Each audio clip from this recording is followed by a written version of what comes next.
The Bigfoot of Tennessee, giants of the American frontier.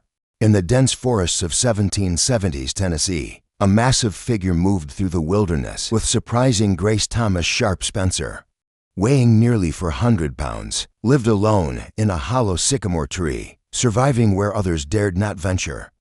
While most men traveled in groups for safety, Spencer walked the dangerous paths alone, carrying weapons that would strain to normal men. His footprints in the mud were so large, they once sent a French trader fleeing in terror, convinced that giants roamed these untamed lands. Welcome to Native Legends and History Stories, where we uncover the raw, true stories of America's frontier. If you're fascinated by the untold tales of early American history, join our community by subscribing to the channel. The summer of 1769 marked the beginning of an extraordinary chapter in Tennessee's history. 14 seasoned frontiersmen gathered in the wilderness, their arrival heralding a new era of exploration and conflict. These men: Caspar Mansker, John Rains, Abraham Bledsoe, John Baker, Joseph Drake, James Knox, Obadiah Terrell, Uriah Stone, Henry Smith, Ned Cowan, Robert Crockett, Thomas Gordon Cash Brooke, and Humphrey Hogan would become known as the Long Hunters. Their extended expeditions, lasting months or even years in the unexplored territory, the wilderness they entered, was unlike anything they had known before. The landscape stretched endlessly before them, vast forests teeming with game, pristine rivers cutting through valleys and mountains, reaching toward the sky. Their journey began at New River in southwestern Virginia, where they gathered their supplies, rifles gleaming with fresh oil powder, horns filled to the brim, and enough ammunition to last through months of hunting. From Virginia, they carved their way through the wilderness. The rushing waters of the Holston River guided them west, its current, a constant companion as they traversed the North Fork. The crossing of Clinch and Powwow rivers tested their resolve, each man knowing that a single misstep could mean death. In the swirling waters, Cumberland Gap opened before them like a gateway to another world, its towering walls standing sentinel as they passed through into Kentucky's rich hunting grounds. Their main camp rose at Price's Meadow in Wayne County, Kentucky, a strategic location 6 miles from present-day Monticello. This became their base of operations, a place to store their precious cargo of furs and game. From here they split into smaller groups, each venture taking them deeper into unexplored territory. Some crossed the invisible line that would later mark Tennessee's border, pushing south toward County Fork River. They discovered lands of incredible abundance, valleys that would later become Putnam, White, and DeKalb counties. The rushing waters of what they named Obie River, honoring their companion Obadiah Terrell, became their primary hunting ground, its banks in Clay Jackson, Overton, and Pickett counties, yielding more game than they had ever seen. But the land's bounty came at a terrible price. Robert Crockett, returning to camp as dusk painted the sky in deep purples and grays, never saw the danger waiting in the shadows. Along the headwaters of Roaring River, a band of 6 to 8 warriors had laid their trap, practiced patience. The crack of rifles shattered the evening calm, and Crockett fell, becoming the first white casualty in Middle Tennessee's frontier history. This single event marked a turning point. The relationship between settlers and natives, already tense, took on a darker tone. The wilderness that had seemed so full of pride not held a deadly edge yet. Men like Spencer and Mansker continued to push deeper into the territory, knowing that each step they took was writing a new chapter in American history. Their footsteps would soon be followed by waves of settlers, each bringing their own dream of carving out a life in this wild and beautiful land. The Tennessee wilderness of 1770 presented a hunter's paradise unlike any other. Thick carpets of high grass sway beneath towering trees, their ancient trunks wrapped in dense undergrowth. In this pristine landscape, the Long Hunters developed sophisticated techniques to secure their prey. The most common method was still hunting, a practice requiring infinite patience and skill. Hunters would stand motionless for hours, becoming one with the forest, until their prey ventured close enough for a clean shot. Some hunters mastered the art of mimicry, perfectly replicating the plaintive bleat of a fawn to lure curious deer within range. At night, They constructed wooden scaffolds near the salt lakes, waiting in silence as deer and elk emerged from the shadows. Winter brought its own hunting methods. When deep snow covered the ground, some hunters strapped on snowshoes and practiced crusting, pursuing game until it tired in the deep drifts. This controversial technique divided the hunting parties, with many considering it unsporting and refusing to participate. As spring approached in 1770, the party split into 3 groups. Some headed home weary from months in the wilderness. James Knox led another group north, into Kentucky's rich hunting grounds, but it was Caspar Mansker's group, including Stone Baker Gordon, Brooke Hogan, and several others, who embarked on the most ambitious journey. Following the Cumberland River toward Nashville, Mississippi, their stop at French Lick, where Nashville now stands, revealed a landscape teeming with life. Vast herds of buffalo dominated the hills, their deep bellows echoing through forests packed with elk and deer. The abundance stood in stark contrast to the meager hunting in the upper country. Here they replenished their supplies and crafted new boat coverings from fresh hides. At the trading post they encountered Timothy Damon Brunn, a pioneer who had established himself there a decade earlier. The river journey brought both fortune and misfortune. Near the Ohio River, Indian raiders stripped some of their boats of supplies, yet Providence smiled upon them when they encountered French traders who generously provided flour, salt, tobacco, and their prized drink Taffa to replace what was lost. Nachos, the Spanish outpost near New Orleans, marked the end of their river odyssey. Here they sold their hard-earned cargo of hides, furs, oil, and tallow, while Mansker and Baker chose to return to New Virginia. Others sailed to North Carolina or settled in Nachos. Their tales of Cumberland's abundance sparked a fever for Western exploration among the colonists. In a curious twist, Uriah Stone discovered his long-lost boat in Natchez, stolen years before by French thieves on the river that now bears his name. By fall 1771, the wilderness called Mansker back to Tennessee. He assembled a new party, including Isaac Blood, John Montgomery, Joseph Drake, James Knox, Henry Suggs, William Allen, Christopher Stuff, and the Lynch brothers, William and David. Among them was an elderly hunter named Russell, who compensated for his failing eyesight by attaching white paper to his gun's muzzle, a simple yet effective solution that allowed him to continue his hunting pursuits. The elderly Russell proved his worth, despite his failing eyesight, bringing down deer after deer with his paper-marked rifle. His success demonstrated the ingenuity and determination that defined these frontier hunters, men who refused to let any obstacle stand in their way. In the heart of what would become Sumner County, Mansker's group established their main camp near a winding creek, close to Dr. Anderson's future residence, along the Gallatin-Nashville Turnpike.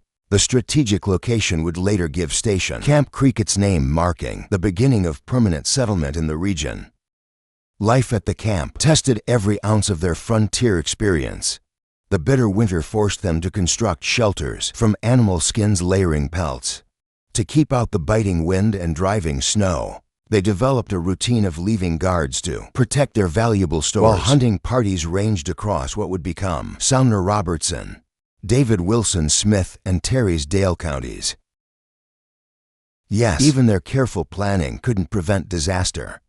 One fateful day, when every hunter was out tracking game, 25 Cherokee warriors descended on the unguarded camp. The raiders moved with practiced efficiency, stripping the camp of everything valuable: cooking pots, precious ammunition, and nearly 500 carefully preserved deerskins.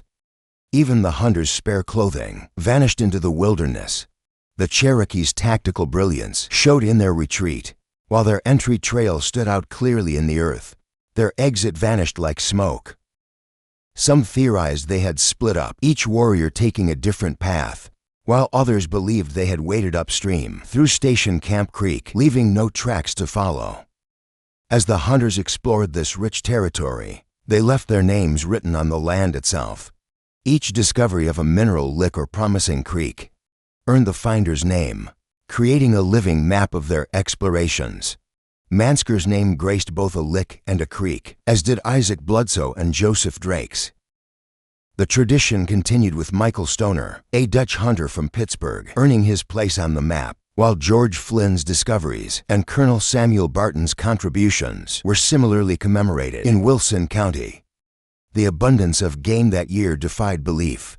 When Isaac Bledsoe first came upon the lick that would bear his name, now Costalian Springs, the sight stopped him dead in his tracks. The valley round the Sulphur Spring heaved with such massive herds of buffalo that Bledsoe dared not dismount, fearing he'd be crushed under their restless hoofs. Mansker's own discoveries near Goodlettsville to mineral licks about 300 yards apart proved equally remarkable. In a single day, moving between these upper and lower licks, he brought down 19 deer. Such success seemed almost supernatural to later generations, but it spoke to both the hunter's skill and the untouched abundance of the land. When their ammunition finally ran low, they left for their eastern homes with a fortune in furs and the satisfaction of a successful season. But the wilderness called Mansker back again. By November 1775, he led another party, including 2 men named Bryant, back through Cumberland Gap. They made camp at Mansker's Lick, his discovery from 1771, serving as a familiar waypoint in the wild territory. While most of the party soon returned to Virginia, Mansker and 3 companions stayed behind. They pushed their hunting and trapping operations into new territory, working the Sulphur Fork and Red River in what would become Robertson and Montgomery counties. The discovery of Blackfish Indians hunting nearby forced them to exercise extreme caution. In frontier warfare, information meant survival. The tension in the wilderness reached its breaking point near the banks of Red River. Mansker, chosen for his stealth and woodcraft, crept through the forest to spy on the Blackfish Indians' camp. His moccasin feet made no sound. As he moved from tree to tree, each step bringing him closer to the enemy's firelight. Through the dancing shadows, he counted only 2 warriors sitting by the flames. The rest of their party must be out hunting, he reasoned, deciding to wait and observe. Minutes stretched like hours as he stood motionless, becoming one with the forest shadows. Suddenly one warrior rose, grabbed his tomahawk, and crossed the river, disappearing into the darkness beyond. Fate had other plans that night. The remaining warrior, shouldering his gun, began walking directly toward Mansker's hiding spot. The hunter's heart pounded as the distance closed. 15 yards, 10 yards, 5. There was no choice left in one fluid motion. Mansker raised his rifle and fired. The shot shattered the night's silence. The wounded warrior's death cry echoed through the trees. His gun clattered to the ground as he staggered past his camp, pitching headlong over the bluff into the dark waters below. The sound of splashing water had barely faded when Mansker and the returning warrior both sprinted for the abandoned camp. Mansker's longer legs carried him there. First he snatched up a discarded gun, but when he pulled the trigger, only a useless flash in the pan resulted. The second warrior melted into the darkness. Dawn revealed a changed landscape. During the night, the surviving warrior had returned, honoring his fallen brother with a proper burial. The camp was stripped clean, furs, utensils, and supplies loaded onto a horse whose tracks led westward. Though they followed the trail for miles, the warrior had vanished like morning mist. This deadly encounter marked the first Indian casualty at the hands of white settlers in Middle Tennessee. But the wilderness wasn't finished writing its story. As Mansker's group returned to Virginia, a new figure emerged on the frontier: Thomas Sharp Spencer. The spring of 1776 found Spencer, drawn by Mansker and Bledsoe's tales of rich, abundant game, making his way into the Cumberland Valley. With his companion Holiday and others, he established a station at Bledsoe's Lick, transforming virgin land into the first farm in Middle Tennessee. Through the summer months, they explored the surrounding wilderness while tending their precious corn crop, the first grains ever cultivated in the region. But frontier life wasn't for everyone. As autumn approached, Holiday's resolve crumbled, and he decided to return east. Spencer, showing the compassion that would become legendary, accompanied his friend to the Barrens of Kentucky, near present-day Glasgow. At their parting, a small crisis arose. Holiday had lost his hunting knife, an essential tool for wilderness survival. Without hesitation, Spencer snapped his own knife into sharing half with his departing friend.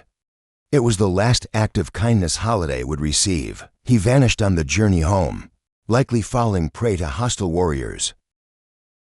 Spencer returned to Bloodsoe's Lick alone. As winter descended on the Cumberland Valley, he took up residence in a massive hollow sycamore tree near what would become Castalian Springs. This natural shelter, which would later be known as Spencer's House, became the first home of Middle Tennessee's most legendary pioneer. The massive sycamore that sheltered Spencer through that lonely winter stood as a testament to frontier ingenuity, until its eventual decay decades later. But Spencer's time in this natural fortress was far from idle day after day. He ventured forth into the wilderness, mapping the vast territory from Bloodsoe's Lick to the mouth of Red River near present-day Clarksville. His keen eyes noted every promising tract of land, every fertile valley, every strategic location that might one day support a homestead. In 1780, after a brief return to his native Virginia, Spencer came back to the Cumberland country with grand ambitions. His understanding of the preemption laws, albeit mistaken, drove him to undertake a massive land acquisition project. He believed that, by clearing land and building cabins on multiple 640-acre sections, he could claim as much territory as he could work. With characteristic determination, he selected for prime tracts in Sumner County, focusing his efforts on the rich land around Castalian Springs and near what would become Gallatin. The wilderness seemed to bend to Spencer's will as he worked. His superhuman strength allowed him to accomplish the work of several men. Each swing of his axe bit deep into ancient trees. Each shoulder load of timber would have staggered ordinary men. He cleared land, built rudimentary cabins, and marked his territory with the confidence of a man who believed the land would be his. However, in 1781, North Carolina, which then controlled the Middle Tennessee Territory, shattered Spencer's dreams of a vast land empire. The state's newly enacted preemption law limited claims to a single 640-acre section per qualified settler, whether family head or single man over 21. Faced with this legal reality, Spencer had to choose among his four carefully selected tracts. He settled on the parcel near Gallatin, a choice so wise that the land would forever after bear the name Spencer's Choice, becoming one of the most coveted properties in the region. Spencer's physical presence matched his outsized ambitions. Standing broad-shouldered and well-proportioned, despite his tremendous 400-pound frame, he moved with surprising grace for a man of his size. His strength became legendary among the settlers, with stories of his feats passing from cabin to cabin across the frontier. One such tale unfolded on the banks of Duck River, in what would later become Humphreys County. Spencer and a companion were setting up camp for the evening, the smell of venison beginning to rise from their cooking fire, when disaster struck. Indian warriors, who had crept within range under cover of dusk, opened fire. Spencer's companion fell dead. Without hesitation, Spencer scooped up not only his dead friends, but also both their guns and ammunition.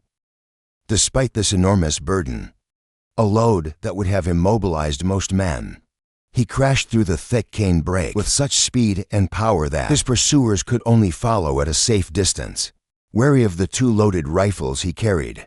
After ensuring his own safety, Spencer returned to give his fallen companion a proper burial before making his way back to French Lick. John Carr, a respected pioneer, chronicler of Sumner County's early history, witnessed firsthand evidence of Spencer's legendary strength. Riding through a clearing Spencer had worked, Carr marveled at the rail fence surrounding 5 or 6 acres. Each timber in that fence, Carr noted, was the size of 10 to 15 normal rails. Logs so massive they should have required a team of men to move. Yet Spencer had single-handedly cut these giants and carried them on his shoulders to build the fence. These feats of strength weren't mere showing off. They were necessary adaptations to frontier life.